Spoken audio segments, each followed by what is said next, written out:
I'm using chicken breast, thinly sliced. I sliced them myself. I bought like 3 chicken breast that was in a pack, and it was really thick, and I want to make it easy to cook, so I just sliced it thin. I'm using garlic season. It's granulated garlic. I'm going to use all-purpose seasoning and chicken seasoning on the chicken breast. Then I'm going to put in jerk seasoning, and that jerk seasoning is going to give it that spicy taste, that extra kick, and that makes this Rasta pasta. I guess that's the secret ingredients. But with the jerk season, it is filled with natural seasoning, so it's onions, garlic, thyme, everything is blended up, and then, depending on what brand you get, they put their little extra little thing. So I'm just going to use a spoonful of it. I'm actually within this small amount, I put 2 spoons because I wanted to have a little bit more extra spice. And when you smell that jerk seasoning, it smells so great. All of the spices you smell, and you do smell the peppers as well, the Scotch bonnet peppers that are in it. Here I'm going to put some pasta in the pot and let it boil. I just follow the package, what it says. So if it says boil for 5 minutes to get that al dente type feeling, is that what it's called? Al dente. Anyways, I just keep it in the pot and let it boil and does its thing. I just add some salt, and I just follow the package instruction. At this point, I'm cutting up my fresh seasons. So my red pepper, orange, green, onion, and garlic. So these are all my fresh seasons that I'm using. I'm mincing the onion and the garlic into small pieces so that when I put it in, I don't have chunks of onions. I used not a whole onion. I used about 3 slices, and then I minced it up. Here I'm just stirring the pot, making sure that pasta is doing what it's doing in the pot above there. So I cut a piece of butter out of the long strip. So it's just a little square I'm using, and I'm melting the butter so I can put my chicken in there. And so I am melting that butter all the way down, and then I put that chicken on medium-high heat. And I'm going to just get that chicken marinated in that butter. Fry for a little bit, probably like 5 minutes on each side. It does not take long to cook the chicken breast. And look at that. Woo! Covering it up so it steams as well and not just fry. And here I am going to turn it, and I'm putting back that water from the steam that I got out.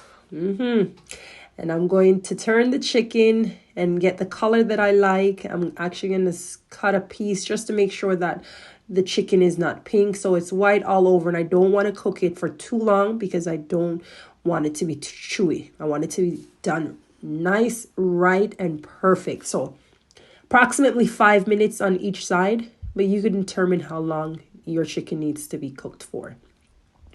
At this point, I am going to gather my rest of my ingredients so that I can put it in the pot. I'm taking out my chicken because it's just done after about 10 minutes, if that long. I didn't really time this cooking, but overall it took about half an hour to get all of this done, and that's including the prep and cooking time. It took half an hour. I'm putting another little piece of butter in just so that I could marinate my vegetables. I'm putting in my onion and my garlic. I'm going to marinate those in the pot, let it cook just a little bit, maybe about 2 minutes or 1 minute before I put my other vegetables in. So my green pepper, red pepper, and orange pepper, sweet pepper. So I'm putting those in, stirring. You see how it looks nice and just tender. I'm going to cover the pot just so that it can steam. I did add a little bit of chicken broth, but it's not a lot I used.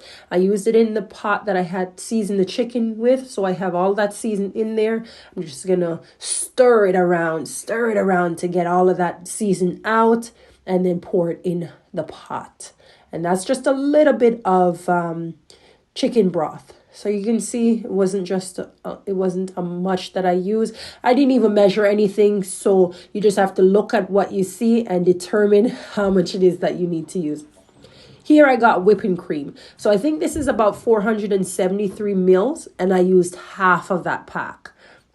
So I'm going to take my time. So I put some in, I stir it, let it cook a little bit, and then I add some more. So I didn't just pour it all in at once. I just took some of my time and just do it in increments. So I'm stirring it just to get it, all the seasoning and everything to mix up, and then just to get a nice consistency with the gravy. I'm going to put the last of the whipping cream in the pot, just so the half of the package I used. So I'm putting the last of the whipping cream. And the reason I didn't use the full amount is because I wasn't planning to make a lot of pasta. So I didn't want the sauce to be too saucy and not enough pasta to cover the sauce. So here I'm using shredded Parmesan cheese, and I can't tell you exactly how much I use, but you can do a little guesstimate with this here. The Parmesan cheese is what's going to give it that pasta nice cheesy taste. So I use just a little bit more because I wanted a little bit more of a cheesierness to the pasta. When it started to bubble, I had some cheese, some grated cheese. It was the marble one. So the marble cheese consists of mozzarella and cheddar cheese. So I use just a handful of that. And then I add my chicken that I had taken out recently out of the pot. And I'm putting it back in within the sauce just to cook down for a few minutes. And then I'm going to add my pasta. These pasta, I don't even know what these pasta really are called, the cut of it, but this is the one that I wanted to use for this meal. And I'm adding it. And then I had some pasta that I had cooked the day before, and it was too much for the dish that I was doing. So I add the remainder to the pot here just to cover up the amount of sauce that I have. So I'm just going to break it down so that it all cook together. Breaking it down. So I'm just going to stir the pot, stir it all together so all of the sauce from the bottom mixes up with the pasta, the chicken, all the flavor is just mixed it all in one.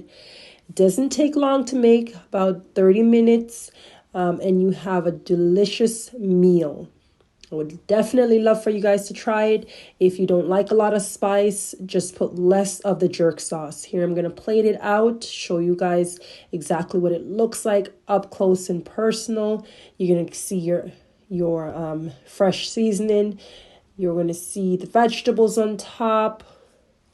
And this looks wonderful and it tastes absolutely amazing. So I'm going to just cut the chicken so that I can taste a piece of the chicken with it, and put my pasta with it and taste it.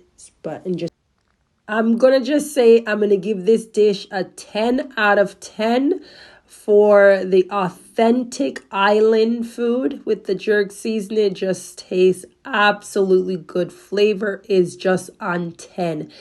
It tastes magnificent. I'm going to make this dish again and again and again just because it's just that good. Definitely is a palate pleaser. That Rasta pasta tastes delicious. You can try it on your own and create your own Rasta pasta. And let me know how it turns out. And I'll see you guys in the next video. Later.